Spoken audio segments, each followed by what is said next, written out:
શશિકાંત શેઠ એક હતા તમે સાંભળો રે શશિકાંત શેઠ એક હતા તમે સાંભળો રે માતાને હતા નાણ એક ના એક રે માતાને હતા નાણ એક ના એક રે દીકરાની વહુ કેવી મળે તમે જોવો રે દીકરાની વહુ કેવી મળે તમે જોવો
કાલથી બધા આગળ આવી જાવ.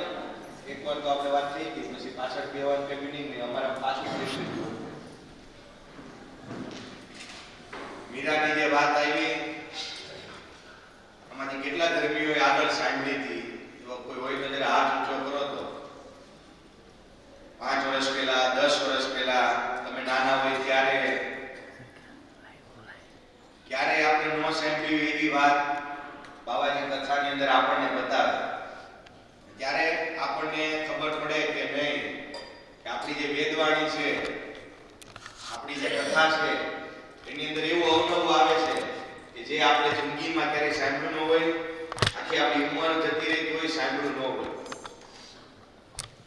મીરાની વાત તો બધાને હવે ખબર પડી ગઈ કે કેવી રીતે એના કષ્ટ દૂર થયા.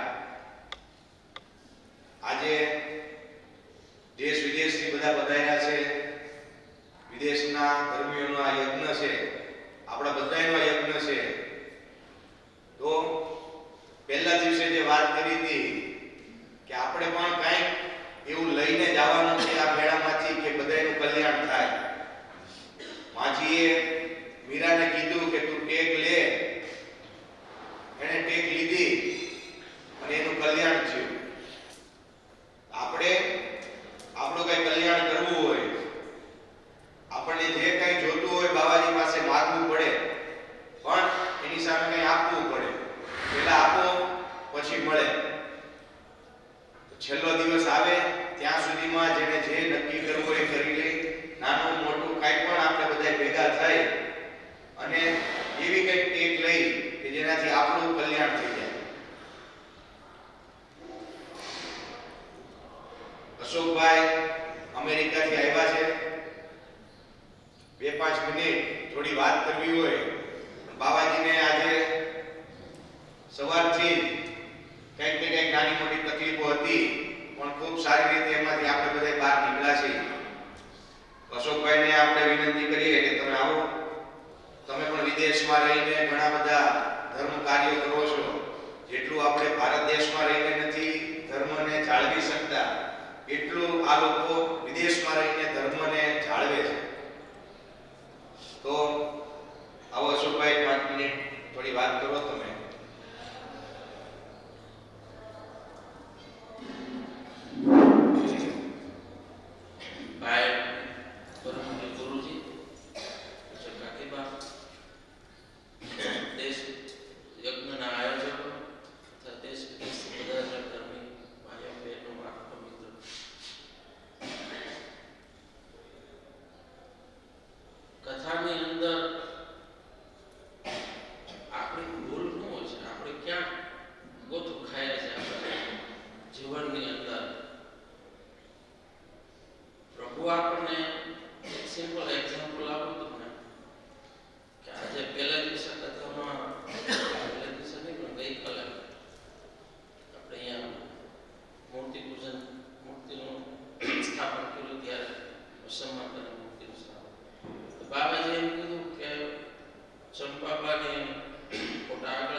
ખૂબ નાનકડી વાત છે પણ એનું પરિણામ ખૂબ મોટું આવે.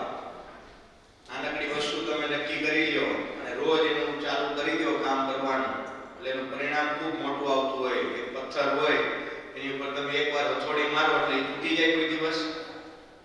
તૂટે કે ન તૂટે?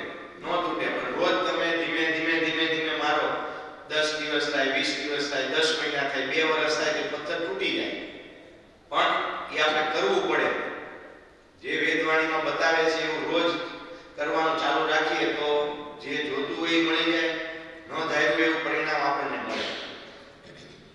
ઠાકોર દાદા ન્યુઝીલેન્ડ થી આવ્યા છે, દેશ વિદેશમાં ફરતા હોય, સૌરાષ્ટ્ર અને ગુજરાત આ બંને ધર્મીઓની સાથે રહેતા હોય, એમને પણ દર વર્ષે મેળામાં આવવું, યજ્ઞમાં આવવું એ ફરજ સમજી અને દર વર્ષે આવે છે. તો ઠાકોર દાદાને આપણે વિનંતી કરીએ કે તમે આવો. પૂજ્ય ભાઈલાલ કાકા, પૂજ્ય વસરામ દાદા એમની સાથે અમે ખૂબ સારો સમય વિતાવ્યો છે તો એમના અનુભવ આપણને કંઈક કહે.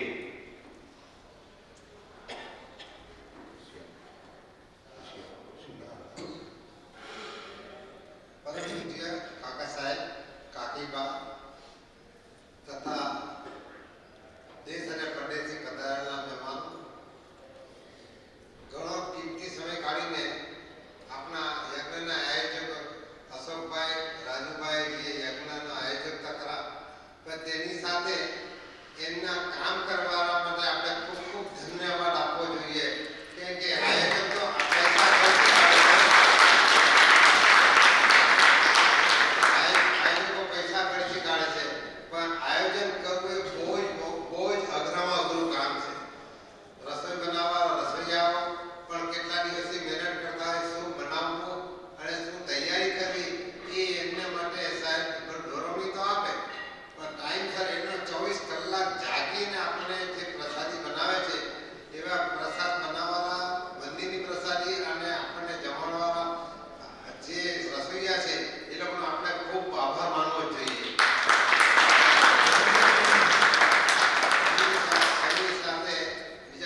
સારી રીતે બધા સાથે જોડાયેલા છે. એનું કહેવાનું એક જ વસ્તુ હતું કે આવા ગુરુજી આપણને મળ્યા છે તો આપણે બધા ભેગા થઈને એને સાચવીએ. લોકો વિદેશ હોય તો પણ દર અઠવાડિયે એક વખત બે વખત ફોન કરી અવારનવાર એને સંદેશો પૂછતા હોય છે. તબિયત પાણી કેમ છે, કાંઈ જરૂર છે, કાંઈ તમારે એ બધી વાત નાની મોટીની સાથે કરતા હોય. તેની પણ એવી જ ઈચ્છા છે કે બધા ધર્મીઓ આપણે તો અહીંયા રહી છીએ, આપણે આપણા ગુરુજીને જેટલો ભાવ આપી શકીએ, જેટલા લાડ લડાવી શકીએ એવા આપણે એને સાચવવાના.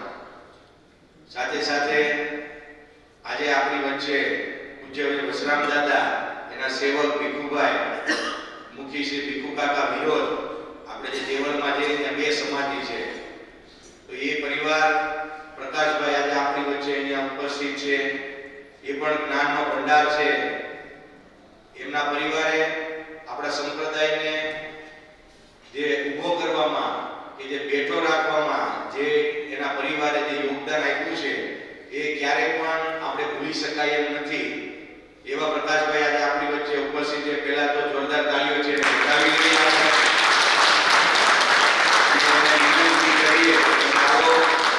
કારણ કે આપણને ખબર છે કે નાના હતા ત્યારે પણ જ્યારે વિરોધ મેળામાં ગયા હોય ત્યારે એમના ઘરે બેસવા જતા અને એ જ્ઞાનની વાતો કરતા. આજે આપણને આવો લાભ મળ્યો છે તો પ્રકાશભાઈ તમે આવો અને વધારેલા જે ધર્મી ભાઈઓ બહેનો છે એને તમે જ્ઞાનની વાતો થોડી કરો. આવો.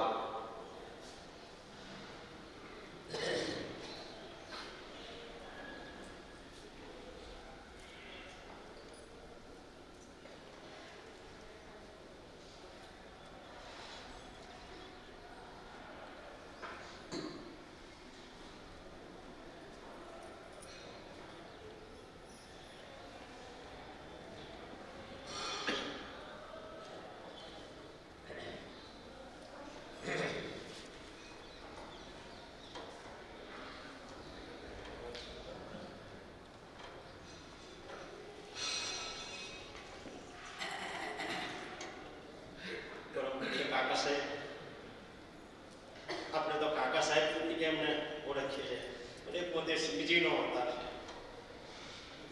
વસરામ દાદા પાર્વતી પ્રભુનો અવતાર હતા. પહેલા કાકા સાહેબ એ શિવજીનો અવતાર છે. અને આપણે બધા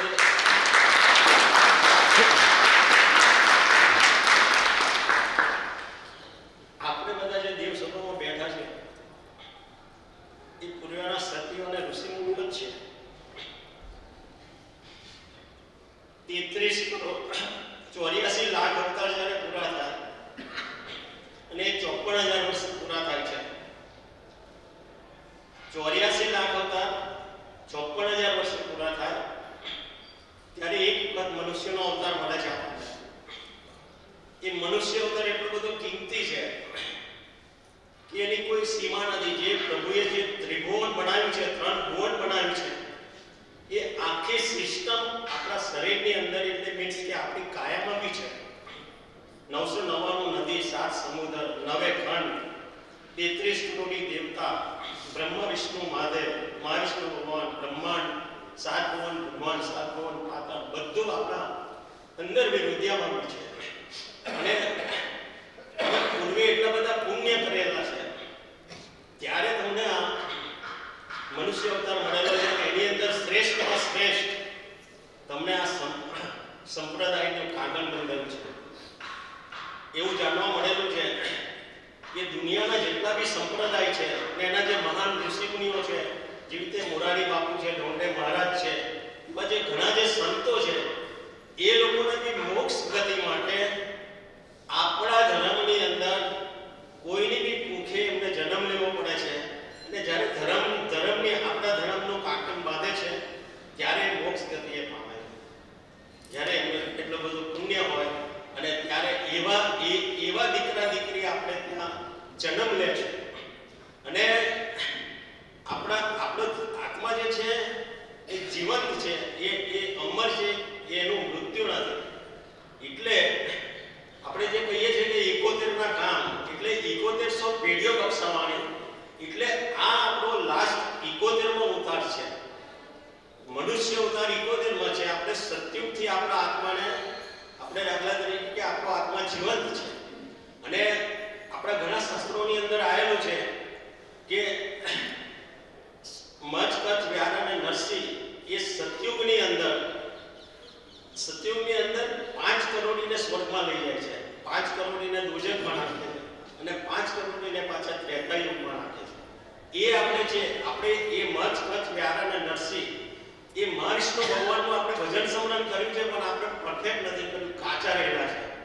પણ આપણે અહિત કામ નથી કર્યું, ખરાબ કામ નથી કર્યું, એટલે આપણને દોજખ ના મળ્યો, પણ આપણને ફરી ચાન્સ આપ્યો ભગવાને. મચ કચ્છ વ્યાર અને નરસિંહ. પછી વામનમાં ત્રેતા યુગની અંદર વામન, પરશુરામ ને રામ. આની અંદર આપણને પાછા દાખલા તરીકે આ બધા મંત્રો આપણે ભણેલા છે. આપણે શ્રેષ્ઠ છે દુનિયાના બધા સંપ્રદાયની અંદર, દરેકે દરેક સંપ્રદાયનો આપણા ધર્મની અંદર નિચોડ છે. એટલે એ જે છે મચ કચ્છ વ્યાર અને નરસિંહ, વામન, પરશુરામ ને રામ એ ત્રેતા યુગની અંદર થઈ ગયા. રામચંદ્ર ભગવાન અને રામચંદ્ર ભગવાન એટલે એની અંદર બી રામચંદ્ર ભગવાનના બી આપણે મંત્ર ભણેલા છે અને એની અંદર બી આપણે સક્સેસ ના ગયા. એટલે કે આપણે દાખલા તરીકે જે રીતે પૂરેપૂરું ધર્મ કાર્ય કરવાનું હતું એ આપણે કરી નથી શક્યા. એટલે આપણને પાછા જે 7 કરોડીને એ લોકો સ્વર્ગમાં લઈ ગયા, ભગવાન 7 કરોડીને દોજખમાં નાખ્યા અને આપણા પાછા 7 કરોડીની અંદર આપણે પાછા ફરી દ્વાપર યુગમાં આવ્યા. દ્વાપર યુગમાં અને દ્વાપર યુગની અંદર કૃષ્ણ ભગવાન અને બુદ્ધ ભગવાનના મંત્રો આપણે ભણ્યા. આપણે તો બહુ જ એટલે પૂર્વેના તમે એટલા બધા પુણ્ય કરેલા છે કે જેને લીધે આ સંપ્રદાયની અંદર તમે આયા ના કાકર બાજુ છે. એની અંદર 9 કરોડીને સ્વર્ગમાં લઈ ગયા, 9 કરોડીને દોજખમાં નાખી અને 9 કરોડીને પાછા કળિયુગમાં નાખી. કળિયુગની અંદર પાછા આપણે મંત્ર ભણ્યા. એમાં જે દાખલા તરીકે અલ્લી સાહેબ ને એ જે બધું અકલાઈ લીલા લીલા મોહમ્મદ રસૂલિલ્લાહ એ કળિયુગની અંદર આ બધા મંત્ર હતા અને એની અંદર બી આપણે સક્સેસ ના ગયા. ને એની અંદર 12 કરોડીને સ્વર્ગમાં લઈ ગયા, 12 કરોડીને દોજખમાં નાખ્યા અને 12 કરોડીને અત્યારે ભરંતર યુગમાં અનંતની અંદર જે ભરાવાનું છે એની અંદર અત્યારે આપણે ભરંતર યુગમાં છે. એટલે હવે આપણો મનુષ્ય અવતાર બીજો નથી, જેને આ કાંકણ બાંધ્યું છે, જેના સંપ્રદાયની અંદર જે ધર્મ લીધેલો છે એના માટે મનુષ્ય અવતાર હવે બીજો નથી. એટલે આપણે કઈ રીતે કાર્ય કરવું, ધર્મનું કાર્ય કેવી રીતે કરવું, આપણા જે નીતિ નિયમ છે, ક્રિયાચર છે, જે બતાવ્યું છે એ પ્રમાણે આપણે ધર્મની રાહે રહેવાનું અને એમાંથી આપણે મોક્ષ ગતિ લેવાની છે અને સ્વર્ગમાં અંધારામાં પહોંચવાનું છે. એમાં માત પિતા અને ગુરુ એનું કોઈ દિવસ વચન નહીં રોકવું, એને પ્રદક્ષિણા કરવી, અંતની લાગણી અને સ્નેહથી, ભાવથી એમની સેવા કરવી. બીજી વસ્તુ એ છે કે નિકુંજભાઈ એવું કીધું કે ભાઈ અમે વસરામ દાદી બી કાયમ કહેતા હતા કે ભાઈ તમે જગનમાં આવ્યા છે, તમે કોઈ મોટા સંપ્રદાય બીજમાં આવ્યા હોય, સંવત્સરીમાં આવ્યા હોય તો અહીંયાથી આ જગ્યાએથી કંઈક લઈને જવાનું, કંઈક ટેક લઈને જવાનું. હવે ટેક તમારે જે બી લેવો હોય અને ટેક લેતા પહેલા 10 વખત વિચારવાનું કે આ ટેક આપણો દાખલા તરીકે ખંડિત ના થવો જોઈએ. ટેક ચૂકીએ તો આપણને દાખલા તરીકે ભોગવવું પડે, પણ જો ટેક આપણો પરફેક્ટ થઈ જાય તો આપણે કરી જઈએ. આપણા દરેક જે બી કામ હોય એ આપણા સક્સેસ થઈ જાય. આપણને દાખલા તરીકે આપણે જે બી ધારેલું હોય એમાં હરિના દર્શન બી થાય, પણ હરિના દર્શન સપને થાય, અત્યારે હાજર મુહૂર્તમાં દર્શન ના થાય. તો જે ટેક દાખલા તરીકે કે જે સગાસા શેઠે લીધેલો એની ઝલક તમને આપું છું થોડી. અને એમને ભગવાન જ્યારે મળે એમને કેવું માગેલું એ બી હું તમને બતાવું જરા. કે એટલા માટે અત્યારે આપણે ઇઝી થઈ ગયા છે. કોઈ બી ટેક છે એ જે પહેલેના જે રાજા રાણીઓ શેઠ શેઠાણીઓ જે ટેક લેતા હતા એ ટેક તો અત્યારે આપણાથી કરી શકાય એવા નથી. કળિયુગની અંદર આપણે એ રીતે કરી શકીએ નહીં. પણ સગાસા શેઠ એમનો આગલો અવતાર કર્ણ રાજાનો હતો. કર્ણ રાજા એ સૂર્ય મંત્રથી એ કુંતા માતાને ત્યાં કુંવારા કુંતા માતા ત્યારે એમનો જન્મ થયો કર્ણ રાજાનો મંત્રથી. અને તે વખતે એમણે હાથની અંદર મણિકુંડળ આપેલું, એમાંથી થોડું 12 ભાર સોનું જતું હતું. કેટલું? 12 ભાર. એક ભારની અંદર 24 મણ આવે. 12 ભારે એમને 30 મણ સોનું જ્યારે દરરોજ, અને દરરોજ સોનાનું એ દાન કરી દેતા હતા. દરરોજ માટે જેટલું બી હોય એ બધું ખેરાત કરી નાખે. પછી એમને ત્યાં એક સમય એવો આવ્યો, એક અતિથિ ભૂખ્યા હતા અને એમના ઘરે આંગણે આવ્યા. એમના ઘરે આવ્યા એટલે આમ કરીને સોનું એમને કર્ણરાજાએ આપ્યું. તો જે વિપ્ર છે એવું બોલ્યા કે બાપજી, મારે અહીંયા આ સોનાને શું કરું, મને ભૂખ લાગી છે, મારે ખાવા જોઈએ છે. તો કર્ણરાજા કહે છે કે મેં અન્નદાન કરતો નથી, તમારે જેટલું સોનું જોઈએ એટલું લઈ આવો, પણ હું અન્નદાન નથી કરતો. પેલા વિપ્ર બહુ કલ્પાંત કરે છે, એમને બહુ ભૂખ લાગે છે. એટલે એમને એવું કીધું કે ભાઈ, તમને કોઈ એવું ક્યાં કોઈ જગ્યાએ મને ખાવા મળે એવું કોઈ તમને હોય તો મને બતાવો, એમ કઈ જગ્યાએ મને ખાવા મળે. એટલે જમણા અંગૂઠાની બાજુની આંગળી આમ આંગળી ચીંધેલી કર્ણરાજાએ કે જ્યાં સામી જગ્યા છે ત્યાં હરિશ્ચંદ્ર રાજાનું વ્રત ચાલે છે, સદા વ્રત ચાલે છે, ને ત્યાં તમને જમવાનું મળશે. ત્યાર પછી કર્ણરાજા એમના સમય જાય છે, દંડ જાય છે, ને પછી દેવગુણી ફિરસ્તા એમને લેવા આવે છે કર્ણરાજાને, અને એમને સ્વર્ગમાં લઈ જાય છે, વૈકુંઠપુરીમાં. એમને આખા સોનાના બંગલા, હિંડોળા, બારના ઝૂલા બધા સોનાના બધા આપેલા ભગવાને. અને એ રીતે આ રીતે બધું આમ બેસીને બધા હિંડોળા બધું ખાય છે. પણ સમય આવે છે ત્યાં બી સદાવ્રત ચાલતું હતું હરિશ્ચંદ્ર રાજાનું, કે જે લોકો અહીંયા અન્નદાન ના કર્યું હોય, બીજું બી ગમે તે આપણે જે દાનના જે મહિમા છે, જે રીતે દાન ના કર્યું હોય, તો એ લોકોના માટે બી હરિશ્ચંદ્ર રાજાના સદાવ્રતની અંદર ત્યાં અમને ખાવા મળે છે. તો બપોરનો ટાઈમ થયો અને ભૂખ લાગી કર્ણરાજાને ભૂખ લાગી. તો પછી એમણે એક સેવક આપેલો ભગવાને એમની આમ સેવા માટે. તે પૂછે છે કે ભાઈ આ બધા કઈ જાય છે? કારણ કે બધા તો જમવા જાય છે, ખાવા માટે જાય છે. તો પછી કર્ણરાજા કે મને બી બહુ ભૂખ લાગી છે. તો પછી સેવકે કીધું કે ભાઈ, અહીંયા તમે જો અન્નદાન કર્યું તો તમને મળે, તમે અન્નદાન ના કર્યું તો તમને ખાવા મળે છે. પછી કર્ણરાજા બહુ કલ્પાન કરે છે, બહુ જ કરે છે, એમનાથી રહેવાતું નથી. એટલે પછી વિષ્ણુ ભગવાનને દયા આવે છે. એટલે વિષ્ણુ ભગવાન કે હું છે ભાઈ? કે બાપજી, મને ભૂખ લાગી છે ને ખાવા તો મળતું નથી. તો કહે છે કે તમે જો દુનિયાની અંદર, તમે પૃથ્વી લોકની અંદર જો તમે અન્નદાન કર્યું હોય તો તમને અહીંયા તમને ખાવા મળે. તો એ તો કહે છે કે ભાઈ એવું તો કર્યું નથી. પછી દયા આવે છે વિષ્ણુ ભગવાનને. તો કે તમારા આંગણે કોઈ વિપ્ર આવ્યો હોય ને એને કંઈ તમે આપ્યું હોય કે એવું કંઈ યાદ હોય તો બોલો. તો કહે છે કે એક મારા આંગણે વિપ્ર આવેલો અને એને મારી પાસે ખાવા માંગેલું, પણ મેં એને આપ્યું નહોતું, પણ એને મેં આંગળી ચીંધેલી. તો કે કઈ આંગળી? તો કે જમણા અંગૂઠાની બાજુની આંગળી આમ ચીંધેલી. કે એ તમે મોઢામાં મૂકો એમ. વિષ્ણુ ભગવાને કીધું કે તમે મોઢામાં મૂકો એમ. એટલે કર્ણરાજે જેવી મોઢામાં મૂકે છે તો 32 જાતના પકવાન ખાધા હોય, 33 જાતના શાક ખાધા હોય, અને આમ તૃપ્ત થઈ ગયા હોય એવું ઓળખાવા છે.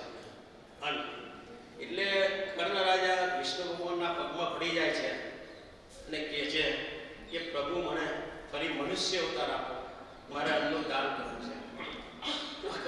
વિષ્ણુ ભગવાન કહે છે કે તમને અહીંયા સ્વર્ગ મળી ગયું છે. તમને જ્યારે ભૂખ લાગે તો આંગળી મૂકી દેવાની મોઢામાં. તમારે હવે કે દુનિયાના માયાની અંદર શું કરવા જવું છે? તો કે નહીં બાપજી, મારે જવું છે. એટલે પછી તથાસ્તુ કહે છે. એટલે બિલખા ગામની અંદર જબરુ શેઠ, જીરે બિલખા ગામ મરે તમે જાણજો રે, જીરે તેના શેઠ ઝઘડો કહીએ જાનવીરા, ધર્મી મારા સાંભળો રે, જીરે તેની મુખે કર્ણ રાજા આવ્યા રે, જીરે પુત્ર જન્મ્યા રખવા ધ્યાય પારવીરા, ધર્મી મારા સાંભળો રે. અને પછી એમનો જોશી બોલાયા, જોશીના બોલાયા, બધાને બોલાયા અને પછી કીધું કે મારો પુત્ર કયા છોકરીએ જન્મ્યો છે આ રીતે. કે શું છોકરીએ જન્મ્યો છે અને તારો દીકરો એમ કે તેજસ્વી છે. એમ કરીને સગાડસા નામ પાડ્યું, શેઠ સગાડસા. અને શેઠ સગાડસા મોટા થાય છે. જેમ જેમ મોટા થાય છે એમ એમનું દાન જ્યારે દિશાએ બધી જગ્યાએ એમનો તો ગરબા ચાલવા માંડ્યા ભરપૂર ગયા. પછી 16 વર્ષે એમનું મેરેજ થાય છે. અમે ચંગાવતી રાની એટલે શેઠાણી એમની પત્ની બનીને આવે છે અને પછી બંને સજોડે ભક્તિ કરે છે, સજોડે દાન કરે છે, અન્નનું દાન. અને પછી અમુક વર્ષે એમને કેલૈયો પુત્ર જન્મે છે. કેલૈયો જન્મે છે તે વખતે એમને બહુ ખુશી હોય છે. અને પછી જોશીઓને બોલાવીને પૂછે છે કે ભાઈ મારો દીકરો કયા ટાઈમે, તો કે એ તો બહુ શુભ ને ઊંચા ચોગડીએ જન્મ્યો છે અને 32 લખણનો પુત્ર છે. કેટલા લખણનો? 32 લખણનો બહુ તેજસ્વી પુત્ર છે. પછી કેલૈયો બી મોટો થાય છે. પછી શેઠ શેઠાણી વિચાર કરે છે કે ભગવાન આ ટેક માટે વાત કરું છું. આગલી જે અવતાર કર્ણ રાજાની તે અંદાજનો કેવો મહિમા છે એનું બતાવ્યું. આગલા અવતારમાં કર્ણ રાજામાં જે બતાવ્યું એ અંદાજનો કેવો મહિમા છે. અને અત્યારે આની અંદર ભગવાન ટેક લઈએ તો આપણી પરીક્ષા કરતા હોય છે. એટલે શેઠ શેઠાણીની એવી પરીક્ષા થાય છે કે જે બંને શેઠ શેઠાણી વિચાર કરે છે કે ભગવાને આપણને બધું સુખ શાંતિ ધન દોલત અન્નદાન બધું જ આપી દીધું છે અને આપણને પુત્ર બી કેલૈયો તેજવંતો દેવ સ્વરૂપ આપે છે. તો આપણે એમ કે હવે ટેક લઈએ, દરરોજ એક અતિથિને જમાડીને જમવું, એવો એમને ટેક લીધો. અને સૂર્યનારાયણ ભગવાનના દર્શન કરવા અને પછી એમ કે આપણે જમવું. એ બંને પતિ પત્નીએ ટેક લીધો. અમુક સમય જાય છે એટલે પછી ભગવાન કહે કે હવે હું પારખ્યા કરું. એટલે પછી મેઘરાજાને કહે છે કે ભાઈ તમે ખાંગલા થઈ જાઓ, મુસળધાર વરસો. અને એ બિલખા ગામની અંદર એટલો બધો વરસાદ અને એ બધું કે ત્યાં ચકલોય ના ફરકે એ રીતનો કોઈ મનુષ્ય તો દેખાય નહીં. અને ત્યાં આગળ ભગવાન એક તૂટેલી ધર્મશાળાની અંદર એક ખૂણાની અંદર બગોળમાં પડી રહેલા હતા ભગવાન. અને એમના શરીરેથી આમ બધું પરો ને લોહી એવું બધું આમ નીકળતું હોય. અને આ શેઠ છે તે રાત દિવસ વિપ્રને હોદતા હોય છે કે કોઈ અતિથિ મળી જાય ને આપણે એને જમાડીને પછી આપણે અપવાસ ખુલે. 7 દિવસના એ લોકો ભૂખ્યા તરસ્યા હતા, એમનો અપવાસ ખુલ્યો હતો. પછી આ રીતે નજર પડે છે કે એની અંદર આ એક કોઈ બી મનુષ્ય છે કે વિપ્ર છે તો આપણે એમને લઈ જઈએ એમ નજર પડે છે. એટલે 4 ઘોડાની બગીમાં આ તો શેઠ હતા. 4 ઘોડાની બગીમાં જાય છે ને કે બાપજી આવો તમને હું બગીમાં બેસાડીને લઈ જાઉં. તો એ આવો જાય કે મારી દેહાગન થાય છે તને ખબર નહીં કે બાપજી તમને મારી ઘેર લઈ જાઓ ને મારે તમને જમાડવા છે. તો કહે છે કે જો તારે મને જમાડવા હોય તો એક કરંટ લાય અને એમાં થોડું રૂ નાખ. શોર્ટમાં આ કહી દઉં છું જલ્દી, તો સ્ટોરી તો લાંબી હોય છે. એટલે પછી એ કહે છે કે એની અંદર તું પછી મને ધીરે આસ્તીથી બિહાડીને તારા માથે મૂકીને મને લઈ જાય. એટલે પછી શેઠ પોતે જાય છે અને કરંડીઓ લઈને પછી માથે મૂકે છે. એટલે શેઠ એમને બેસાડે છે ભગવાનને એટલે વિપ્રને. અને પછી માથે મૂકીને નીકળે છે તો પાછી અરજ કરે છે મેઘરાજાને કે હવે તમે ખાંગા થાવ. પાછો વરસાદ પડે છે તો ધોધમાર વરસાદ. તે વખતે કરંડિયાની અંદરથી જે રક્ત પીત્યું લોહી સાથેનું જે પાણી નીકળે ને એના રેલા બધા શેઠની ઉપર જાય. આપણાથી એ થઈ શકશે? સમજ પડે છે કે નહીં મેં જે કહું છું એ કે નહીં? અચ્છા. એટલે આમ વેલા નીકળે તો એ ખુશી જાય છે. શેઠાણીએ 32 જાતના પકવાન ને બધું આમ રસોઈ બનાવી અને આમ એમને રૂડા આસનમાં બેસાડીને જમવા માટે બેસાડે છે. આમ કરીને આમ હડસેલો મારે છે કે હું તો ગોરી વાળો છું, મારે તો મટન ખાવાનું, માંસ ખાવાનું, એમ કે આવું ખાવું નહીં. આ લોકો તો વૈષ્ણવ વાણિયા હતા એ જમાનાની અંદર. વૈષ્ણવ વાણિયા અને એ તે વખત એમનો સમાજ, એમનો જમાત, અને એની અંદર આ ભગવાને કીધું કે હું તું મટન ખોપે, માંસ ખોપે. શેઠાને આમ કરીને ખલબું નાખે છે શેઠ ઉપર કે જાઓ એમ કે આપણે કસાઈખાનેથી 1 કિલો મટન લઈ આવવાનું અને આપણે એમ કે એમને રાધીને જમવાનું લેવા જાય છે. તો ત્યાં આગળ પેલો જે કસે છે એ બી વિચાર કરે કે શેઠ તમે અને ગામના લોકો બધા જુએ છે એમને નાકની બહાર મૂકી દે છે. શેઠ શેઠાણીને નાકની બહાર મૂકી દે છે અને પછી આ તો લઈને આવે છે ઘેર.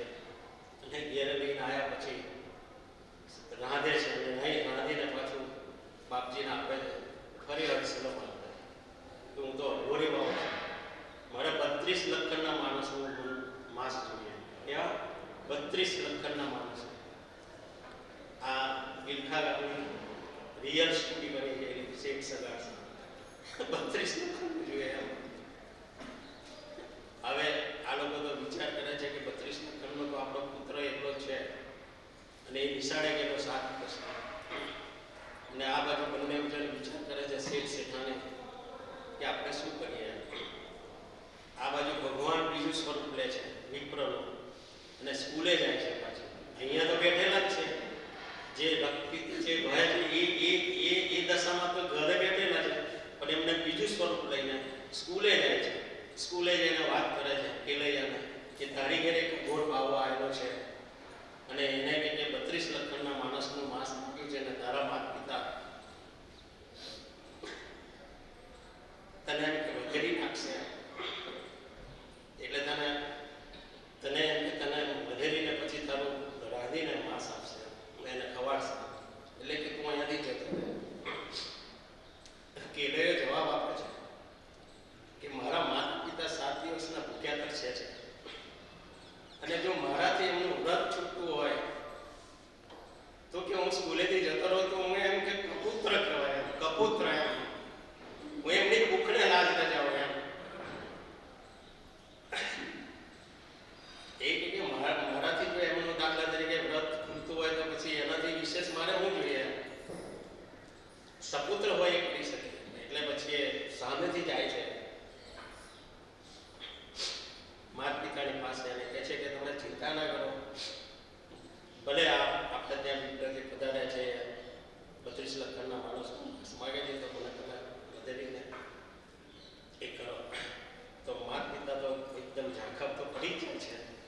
પછી વિચારે છે કે આપણે શીશ છે ને એને દૂધે ધોઈ અને સોનાની થાળીની અંદર શીખે મૂકીશું અને આપણે જે ધડ છે એને રાંધી અને પછી શેઠ પાસે આપીએ. તો એ રીતે પછી આમ ફર્સ્ટ દૂધે ધોઈ શીશ બધે કાપીને પછી શીખે આપે છે દર્શન કરે છે અને ધડને રાંધે છે. ધડને રાંધીને એ લોકો શેઠ એને વિપ્રને આપે છે. વિપ્ર ફરી હર્ષે આવે છે તો કે બાપજી અમારી શું ભૂલ થઈ તો કે સારું હતું એ શીખે આવ્યું અને મળમૂત્ર રાંધીને તમે મને આપ્યું. જો તમારે એમ કરીને તો ઊભા થઈને ચાલવા માંડે તો કે બાપજી બેસો બેસો બેસો તો કે જો તમારે મને હવે જમાડો હોય તો એ શીશને નીચે ઉતારો ખાંડલિયામાં ખાંડો બંને જણ આખે આંચો ને તમારે જ્યાં પુત્ર પુત્રીના લગ્ન હોય અને એ રીતે ધોળ ગાતા ગાતા ખાંડલિયામાં ખાડીને એની રસોઈ બનાવે. શેઠ શેઠાણી કેવા ખાંડે ને હરખા મનમાયા પાર જાને આંગણે લગન લીધા એવો હરખ છે ભારે બાલોડાન હાલો રે હાલો જેલૈયાનું હાલો રે હાલો. ખાંડી કાઢીને રસોઈ ગઈએ ત્યાં દીપાવીને મૂકી સાડુની વચ્ચે લાવીને મૂકી સાડુએ માર્યો હડસેલો બાલુડાનો હાલો રે હાલો જેલૈયાનું હાલો રે હાલો. રસોઈ રંધાઈ એટલે પછી ખાંડાજામાં કાઢી અને પછી બાપજીમાં મૂકે ફરી હડસે પાડી દે છે. એ કે બાપજી હવે અમારી શું ભૂલ થઈ યાર તો કે તમારો એક પુત્ર હતો અને તમે એને મારી નાખ્યા એટલે તમે વાંજ્યા થયા તમારે ત્યાં તમે વાંજ્યા થયા એટલે કે હું તો અઘોરી બાબો છું હું વાંજ્યાના ઘરનું ના જવું યાર. તો શેઠાણી કહે છે કે બાપજી મારા પેટની અંદર 6 મહિનાનો ગર્ભ છે તો કે હું કઈ રીતે માનું તમારા પેટમાં 6 મહિનાનો ગર્ભ છે. એટલે પછી ખંજર લે છે અને ખંજર લઈને મારવા આવે. તેરે વેળા તો શેઠાણી કહીએ ને ખંજર લીધું હાથમાં પોતાના પેટ ઉપર મારવા જાય છે ત્યારે ભગવાને પકડ્યો હાથ બાલુડાનો હાલો રે હાલો જેલૈયાનું હાલો રે હાલો. હાથ પકડીને ભગવાન દર્શન આપી દે છે બંનેને અને કહે છે પ્રભુ તમારા દર્શન થયા એનાથી અમારે વિશેષ શું જોઈએ એમ. પણ આજે તમને એક વિનંતી કરીને એક વિનંતી માંગીએ એમ એ કે તમારે જે ભગત હોય, તમારું જે ભજન સ્મરણ કરતા હોય તો તમે એનું આ રીતે પારખી ના કરશો એમ કોઈ બી વ્યક્તિ. ત્યારથી આપણા બધાના પ્યારખા ઓછા થઈ ગયેલા છે ટેકના. અને એટલે બાબાજીએ જે કીધું છે કે ભાઈ અહીંયા તમે આવ્યા છે ને કાંઈક લઈ નથી જો, પણ એ શેઠ શેઠાણી આપણો દાખલા તરીકે બધું દુઃખ એ રીતે લઈ લીધું છે. અને આપણા માટેની જે ટેક છે એ બહુ ઈજી છે બધી, જે બી તમે લો એ. એટલે કાકા સાહેબ બી કહેતા હતા, વસરામ દાદાજી, કે જ્યારે બી આવા પ્રસંગમાંથી તમે કંઈ જાઓ તો અહીંયાથી કંઈક લઈને જજો, એવી કોઈ ટેક લઈને જજો. એ ટેકથી તમારું કલ્યાણ થઈ જાય, તમારું સંકટ દૂર થઈ જાય, તમને પ્રભુના દર્શન હાજર તો ના મળે તો સપને થાય. અને બાકી તો એટલું બધું વેદ પુરાણની વાતો છે કે પૂરી થાય એવી નથી. બસ આટલું કહીને હું બધાને પગે લાગીને પ્રણામ કરું.